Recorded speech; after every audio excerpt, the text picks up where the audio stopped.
Hello friends, welcome to our YouTube channel A to Z Life of Science में. I hope you are doing great. I am Tarun Rao and I am going to discuss about blood जो कि जीवन के लिए एक important element है. इस video में ब्लड को बहुत ही इजी लैंग्वेज में समझाया है, तो वीडियो को बिना स्किप किए इन तक ज़रूर देखना, जिससे आपका कॉन्सेप्ट जो है क्लियर हो जाए. So guys, first at all I will discuss about it's introduction कि ब्लड होता क्या है. क्योंकि फ्रेंड्स, ऑब्जेक्ट जिसको आप समझने वाले होते हैं वो क्लियर होना बहुत ही ज़रूरी होता है. और फ्रेंड्स, आप हर एक पॉइंट को वन बाय वन देखते रहना, जिसको आपको समझने में कोई दिक्कत नहीं आएगी. After that we will discuss about its essential functions, मतलब इसका वर्क क्या है हमारे शरीर में. बिकॉज हर एक एलिमेंट का हमारे शरीर में कोई ना कोई फंक्शन ज़रूर होता है. क्योंकि गाइस, आपको पता ही होगा कि आजकल की जनरेशन में छोटा से छोटा पढ़ने वाला, गरीब हो या चाहे अमीर हो, कोई बेरोजगार होता नहीं. And then classification of the blood would be discuss that what kind of element are present in it.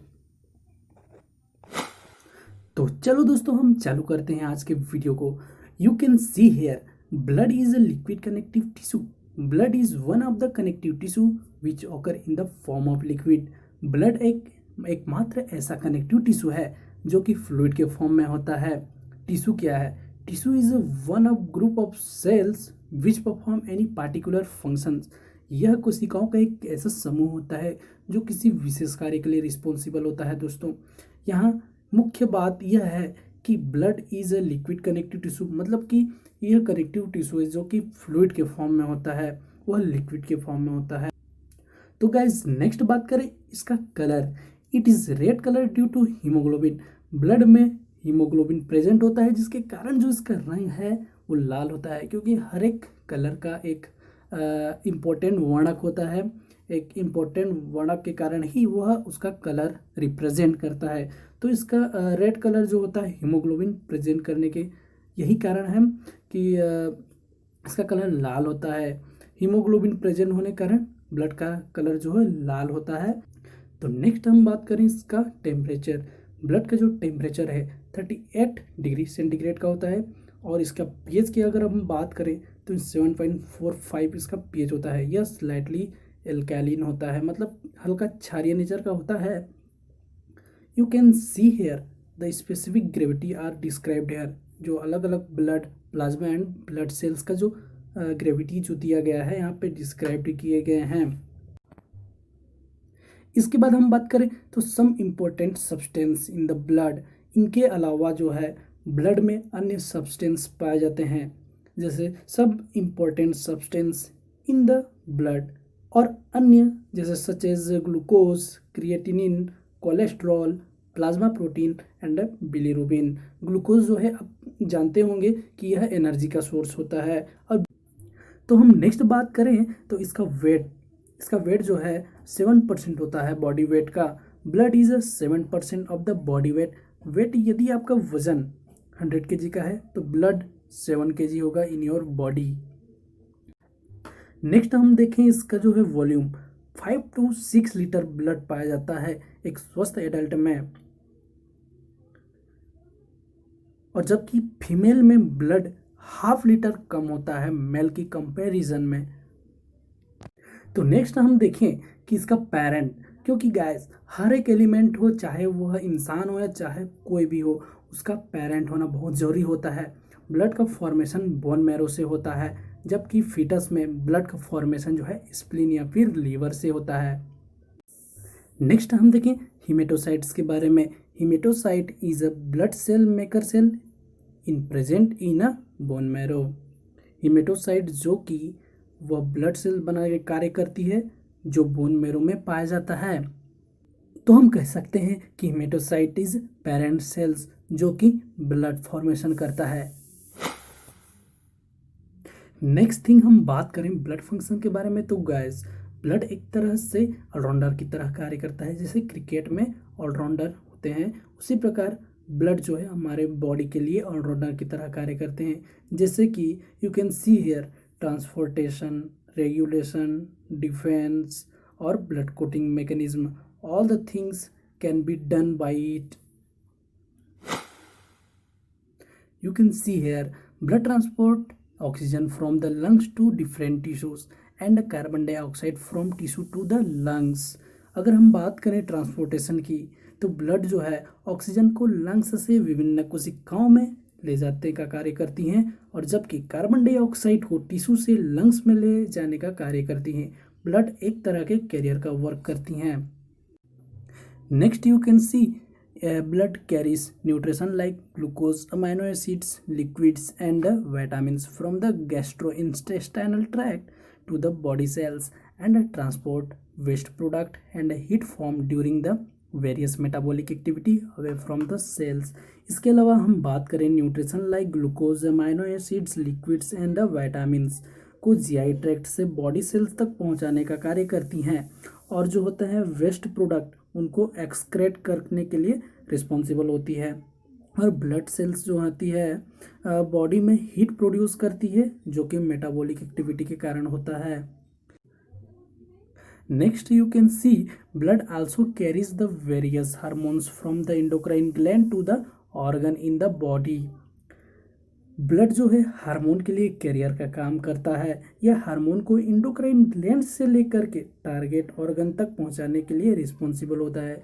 जिस प्रकार पैसेंजर्स के लिए बसेस, ट्रेन्स इत्यादि जो कि एक जगह से दूसरी जगह जहाँ पे उनको जाना होता है वहाँ पे लेकर के छोड़ता है, उसी प्रकार जो ब्लड होता है हार्मोन के लिए है उसी तरह कैरियर का कार्य करती है।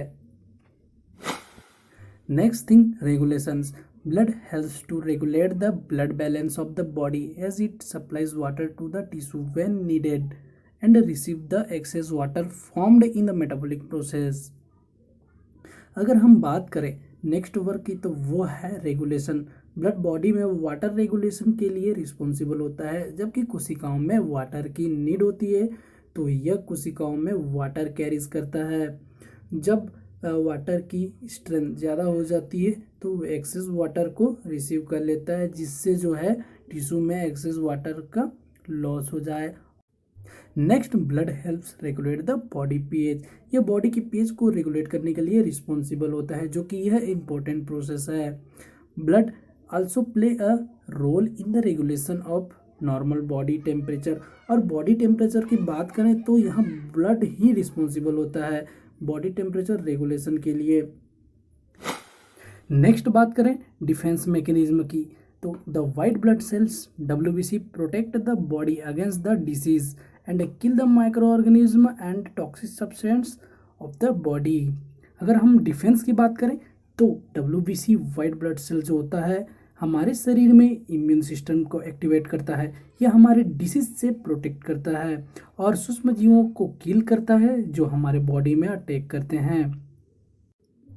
WBC जो है बॉडी गार्ड की तरह कार्य करते हैं। जिस प्रकार देश के चारों ओर तैनात सैनिक देश की रक्षा करते हैं उसी प्रकार वाइट ब्लड सेल्स जो होती है बॉडी की रक्षा करती है। नेक्स्ट हम बात करें तो वो है क्लोटिंग की। एक और मेन वर्क की बात करें तो वो है clotting. The platelets play a role in blood clotting and thus prevent excessive loss of blood from the body after an injury. एक और मेन वर्क की बात करें तो वो है ब्लड क्लोटिंग। ब्लड में प्रेजेंट जो प्लेटलेट्स जो होता है वो मेजर रोल प्ले करता है ब्लड की क्लोटिंग में। ब्लड क्लोटिंग में जिससे एक्सेसिव लॉस ऑफ ब्लड रुक जाता है। इसमें जो है घाव भरने की मैकेनिज्म इसी को बोला जाता है जिसको बोलते हैं ब्लड की क्लोटिंग। बिना ब्लड क्लोट हुए कोई घाव नहीं भरता। तो हम लास्ट बात कर लेते हैं इसके क्लासिफिकेशन के बारे में जो कि एग्जाम पॉइंट ऑफ व्यू से बहुत इंपॉर्टेंट है। ब्लड जो है दो कैटेगरी में डिवाइडेड होता है। फर्स्ट है ब्लड सेल्स एंड दूसरा है प्लाज्मा प्रोटीन। ब्लड सेल जो होती है 45% होता है और प्लाज्मा सेल जो होती है 55% होती हैं। इसमें जो है ब्लड सेल्स फर्दरली डिवाइडेड होती है 3 भागों में जो कि red blood cells, white blood cells and platelets. White blood cells फिर से फर्दर डिवाइड होता है ग्रेन्युलोसाइट्स में और अग्रेन्युलोसाइट्स में। ग्रेन्युलोसाइट्स जो है फिर से फर्दरली डिवाइड होती है जो है न्यूट्रोफिल्स, इसिनोफिल्स एंड बेसोफिल्स में। अग्रेन्युलोसाइट्स होती है फर्दर 2 भागों में बढ़ जाती है मोनोसाइट्स एंड लिम्फोसाइट्स। जो लिम्फोसाइट्स से फर्दर 2 भागों में बढ़ जाती है T lymphocytes and B lymphocytes. T lymphocytes हुए फिर से फर्दर 3 भागों में बढ़ जाती है, T killer, T helper and T suppressor. और नेक्स्ट हम बात करें प्लाज्मा की। प्लाज्मा में इंक्लूडेड हैं electrolytes, water, waste, nutrient, gases, protein. Protein में इंक्लूड हैं albumins, globulins, fibrinogens. Thanks for watching guys. अगर आपको वीडियो पसंद आए हो तो ज़रूर लाइक, शेयर एंड कमेंट जरूर करें। और अगर आप नया हो तो प्लीज़ बिना कंजूसाई किए चैनल को सब्सक्राइब कर दें। Thank you.